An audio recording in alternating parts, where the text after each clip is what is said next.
happened a few years ago on St. Patrick's Day. While I was hanging out at a college party to celebrate this event, I drove with my friend to the designated venue, which was hosted by a male student in the program who owned a huge house near the campus. He was the type who usually threw parties like this during the holidays. He charged everyone around $10 at the door and told them to show up in green that night. Expectedly, the house was packed with all sorts of people. I toned down a bit, ensuring I didn't have too much to drink since I was also the driver. But after hours of mingling with acquaintances and unfamiliar faces, I began to search for my friend who had came with me to this party. But as my eyes wandered across the area, I soon noticed she wasn't anywhere to be found. I didn't think I should worry because she was probably just somewhere in the crowd, enjoying some music and hard drinks. So eventually, I ended up chilling by myself in the kitchen. Then, moments later, I noticed a random guy from a distance who began hitting on multiple girls at the party. He was like a predator on the prowl, and I admit I was creeped out. He looked really old and weird, like he didn't belong at the party, let alone the school.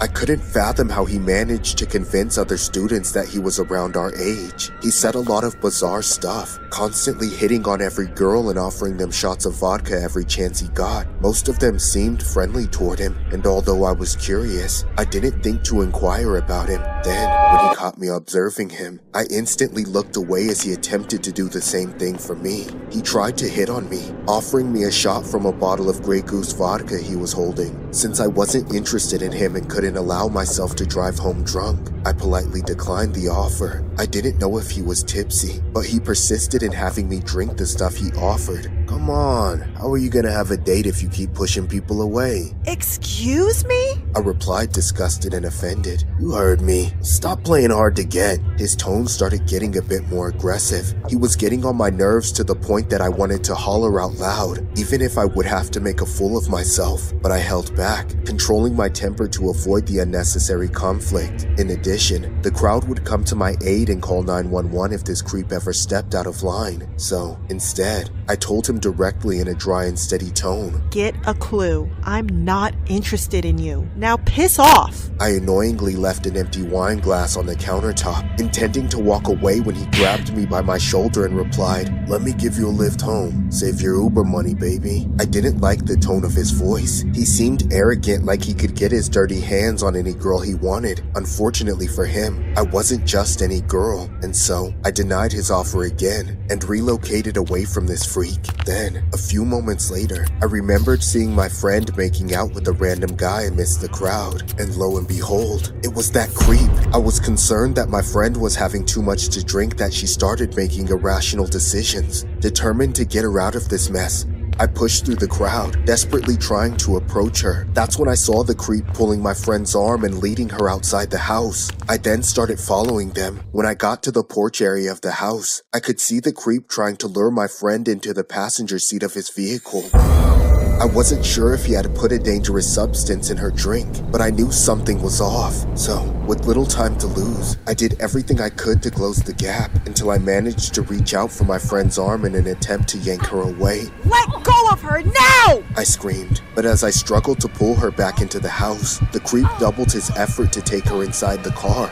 Somebody help! Hurry! I couldn't stop yelling against the loud music emanating from inside. Unfortunately, the creep was taken aback and decided to let her go, driving off into the night. Meanwhile, I noticed my friend losing her balance until she eventually collapsed. But what was more alarming was how another person collapsed, then another, and then multiple people began to collapse, their bodies dropping everywhere. I was downright terrified, wondering how much alcohol everyone was consuming. I then checked my friend's pulse and realized that her breathing was extremely shallow. So, without a moment to lose, I called for an ambulance, and when it arrived, multiple people were taken on a stretcher as they were carefully transferred to the vehicle. Then, after gathering all the victims, they were immediately taken to the nearest hospital. After hours had passed, it was confirmed that the college students who were brought to the hospital that night, including my friend, had their drinks spiked. then, it finally dawned on me. The image of the bizarre creep appeared vividly in my head. During the investigation, the police were still unable to identify the suspect's name, address, and other essential details. However, at the moment, they were able to link his heinous crimes to an unidentified male who had been attending multiple college events in the past, similarly spiking drinks in the hopes that he could lure someone away, like how he almost did to my friend. This story was inspired by an incident that happened at a party in Ireland. A woman snapped a photograph of the exact moment a man roofied her friend's drink, as shown in the photo below. As soon as she witnessed what was going on, she alerted her friend by shouting at her not to consume the drink. When the man realized he was caught, he immediately took off and has yet to be caught by police. Unfortunately for the friend, she was taken to a hospital after complaining about not feeling well. She has since recovered and lives to tell the tale.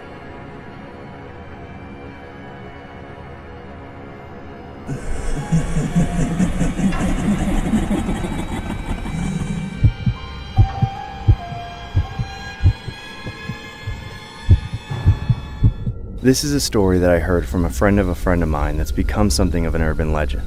It happened to a guy who I'll call George. I'll do my best to retell the original tale exactly the way I heard it the first time, since it's all mutated into something else since then. I used to go for a lot of walks at night, since I didn't have a balcony or a yard at my condo. I was more comfortable walking during the night since there was less people around. But after what happened, I don't think I'll ever feel that way again. It started a few years ago on St. Patrick's Day, when I was on my usual walk in the middle of the night. I wasn't aware of what the occasion was at the time, so I wasn't wearing any green. I never cared about that stupid rule anyway. It wasn't like I was going to a party. The park that I walked to was empty and peaceful that night. Well, until I saw somebody a few meters down the path from me. He was staggering, so I assumed he was some drunk. I was really hoping we'd walk past each other. However, when he got closer and I got a better look at him, I saw he was covered in leaves and blood. As soon as he noticed I was there, he started to hurry towards me a bit, but he still wasn't moving steadily. In my head, I was thinking he was delirious enough that I could do what I usually do with messed up people. Just flat out ignore them and keep moving. I kept walking, trying to slip past him at the last second. But then, he lunged out of nowhere and grabbed me and started screaming in my face. "Run, man, go! Go! You gotta get out of here!" "What are you talking about, dude? You're crazy!" No, I'm not. They're crazy. And they're gonna get you if you don't get the hell away from here and go home! Listen to me, man. You gotta believe me! Whatever, man. Just get off me! I pushed him away and the man stumbled backwards. All of a sudden, it was like he heard something, jerked his head around to look over his shoulder, then just ran away. He was still stumbling like a drunk, but in that moment, he was rushing like his life depended on it. I stood there for a few seconds, stunned. But I also kept looking in the direction where he'd snapped a glance so nervously before running away. I didn't see anybody or anything there, though. I was a little shaken up by the encounter, so after giving that guy a minute head start, I turned around and went home. I figured he was just some unfortunate homeless man that was looking for trouble. I hadn't heard anything about it in the news or from anybody I knew, so after long enough, I just tricked myself into believing he was crazy. Fast forward a year later and I was in the same situation, walking through that same park around the same time of night, and it was just like the last time. I was totally alone. Until I wasn't. Just like before, I saw a man come around the bend of the path ahead of me, also covered in leaves and bleeding. But this time, he was sprinting, running away at top speed. But somehow, the leaves were sticking to him. Barely a couple seconds after I saw him, he was already blowing past me, yelling, "Run!" Then he was gone. I stopped in my tracks for a second, debating whether that was even real or not. I thought about turning around and going home again. But then, for some reason, out of pride or spite, I decided to keep going. I walked on for a little while and didn't see anything at first. I almost started to get comfortable enough to laugh, but just before I did, I heard someone else laugh. No, it was singing. It was happy and cheerful, but creepy at the same time. I got up to the top of a small hill, and from there I could see a large portion of the park. That's when I saw him. The person who was singing was a man dressed as a hideous leprechaun. He was dancing in circles around a big pile of leaves. In an instant, I was on edge again. But I couldn't understand why I should be afraid of some guy dressed as a leprechaun. Plus, he seemed really focused on his dance around the pile, so it seemed like it would be easy to walk around him without him noticing. I shouldn't have thought that, though. I should have just gone home, but I didn't. Instead, I walked down the hill a little faster than I was going before. I got near him and he didn't stop dancing, so I thought the coast was clear. I powered through and was just about to pass the pile when he jumped out in front of me. You there! Why aren't you wearing any green? Excuse me? Don't you know what day it is? It's St. Paddy's Day today.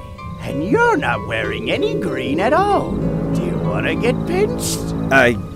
No. I don't really follow that rule, I guess. You don't follow the rule? Why not?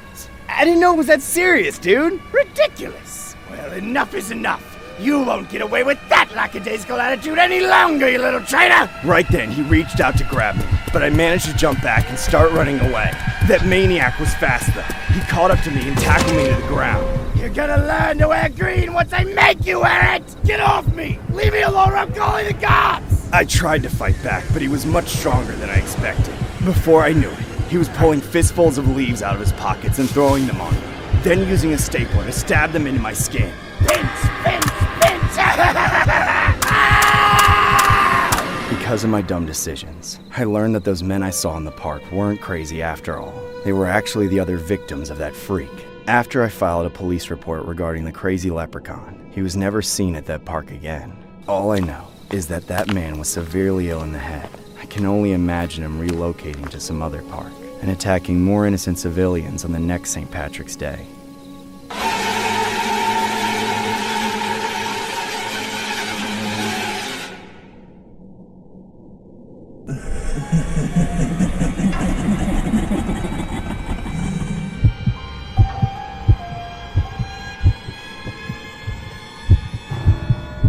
I used to work as a bank teller for a high-end bank. It was usually slow during the weekdays for most of the time. We had customers popping in and out of the bank only to withdraw money from the ATMs. Occasionally, people would approach the front desk with queries and concerns. However, it was St. Patrick's Day, so I was assigned to work with one other colleague of mine. We were both stuck there for several grueling hours. The policies in this job were strict, so even if we wanted to, we weren't allowed to sit down, go on the phone, or even make small talk unless it was lunchtime. I was coerced by my boss to stand during working hours and wait for customers to approach me. However, after hours of waiting, no one had come. But that was until a customer finally came in and approached me for my assistance. And no, this wasn't your ordinary customer. I was awestruck as I watched a man dressed as a green leprechaun make his way before me, leaving me no other choice to think he was either Irish or simply enjoyed celebrating St. Patrick's Day a little too much. He wore shades over his eyes and wore a large top hat over his head. Then, just when I thought he was odd-looking, another sketchy patron entered the bank. This time, he was the complete opposite. It was a normal-looking guy wearing a beanie, but he didn't look too enthralled with the leprechaun's getup. The man then went straight to my colleague by the other side of the counter. I then drew my attention back to the leprechaun, and that's when he asked me typical questions regarding his credit card and how we could rectify the issue. I gave the leprechaun a brief rundown on the whole thing. Then I noticed his eyes wandering around as though he was searching for something across the vast empty space surrounding us. That's when the leprechaun said, "Do you celebrate St. Patrick's Day?" Yes, I do, I said anxiously. The leprechaun then noisily asks, "Is there anyone working besides you two today?" I felt a shiver down my spine, thinking it was unusual for him to ask me this query, so I replied, Are you thinking of applying here? However, he didn't respond. Instead, he stared at me as he cracked his knuckles and flexed his shoulders every so often. Then, he persisted in saying, "It seems like there's only you and one other colleague here today." I didn't know what to say or do. All I could hope for was that the man would just get whatever he needed done and leave. Since he no longer asked me about his credit card, I decided it was time to end our interaction. But unfortunately, there was something very suspicious about him. He just stood there quiet, and then oddly turned his head to face the other patron across the front counter, and then noticed the other patron staring back at him. They stared at each other for a solid 5 seconds, and then turning their heads back to my colleague and I. Something was definitely not right. It was like they knew each other or were possibly acquaintances that me and my colleague were unaware of. That's when I started getting suspicious. I started convincing myself that these guys were up to no good, desperately containing my confusion and discontent. I gradually reached into my back pocket, hoping to get my phone and dial 911 without letting the customer notice. However, everything happened so fast when the customer by my colleague pulled down his beanie into a ski mask while the leprechaun took out a duffel bag and demanded that we hand over all of our money. I screamed and shouted. My mind immediately went blank as my vision began to dim and my audible senses became erroneous. Both the leprechaun and the masked assailant hopped over the counter and began pointing a gun at us. Then, when I glanced over at my colleague, I could see that she was crying incessantly as her body trembled. However, the man in the ski mask threatened to put her out of her misery if she didn't stop wailing. It was evident that these two had conspired to rob this bank, and my colleague and I were unfortunately standing in the wrong place at the wrong time. So, without another word, we began stuffing their duffel bags with money. My colleague constantly sent me signals from the way she looked at me, as though she were pushing me to help her get out of this mess. However, the robbers didn't like the idea of us communicating, and so they separated us from each other while they made us do their bidding. With guns pointed at us, we only did what we could do to survive. Then, once their bags were full to the brim, they took off with the money and made a run for it, while my colleague curled into a coil. Her body was quivering as I picked up the phone to call the police. Law enforcement immediately responded and got in a wild shootout with the robbers. The whole incident resulted in a fatality that left the leprechaun and his fellow assailant in a stretcher. After following up with this story, it was said that both the robbers died of their injuries. It still shocks me knowing the great lengths people will thrive for when it comes to money. St. Patrick's Day has been nothing but a reminder every year on how me and my colleague got robbed, and how we almost had our lives taken away. This story sounds too good to be true, right? Unfortunately, it is true. This story was inspired by a case that happened in Nashville, Tennessee. During St. Patrick's Day in 2010, a man staged a robbery dressed as a leprechaun alongside his friend. Here is the image below of the alleged occurrence. As the assailants fled the scene, they didn't make it very far and unfortunately got the unlucky side of the pot.